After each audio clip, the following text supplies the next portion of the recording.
2025 பொங்கல் பண்டிகைக்கு வேட்டி சேலை வழங்கும் திட்டம் தொடர்பாக 100 கோடி ரூபாய் ஒதுக்கீடு செய்து தமிழக அரசு உத்தரவை பிறப்பித்திருக்கிறது.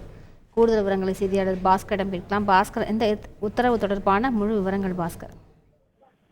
பொங்கல் பண்டிகைக்கு 1,77,00,000 சேலைகளும் 1,77,00,000 வேட்டிகளும் உற்பத்தி செய்வதற்கான அனுமதியை தமிழக அரசு வழங்கியிருக்கிறது.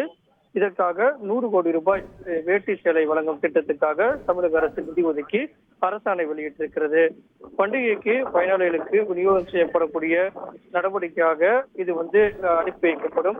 நுகர்பொருள் வாணிப கழகத்துக்கு அனுப்பி வைத்து அதன் மூலமாக ரேஷன் கடைகள் மூலமாக பொருட்கள் வழங்கப்படும்.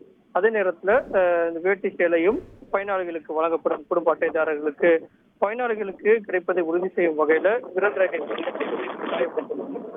அதே நேரத்தில் பொதுமக்களுக்கு வேட்டி சேலை வழங்கும் நடைமுறையை கண்காணிக்க வருவாய்த்துறையினுடைய முதன்மை செயலாளர் தலைமையில குழு அமைத்து தமிழக அரசு அதற்கான உத்தரவை பிறப்பித்துள்ளது. விவரங்களுக்கு நன்றி பாஸ்கர். செய்திகளை உடனுக்குடன் தெரிந்து கொள்ள உடனே சப்ஸ்கிரைப் பண்ணுங்க.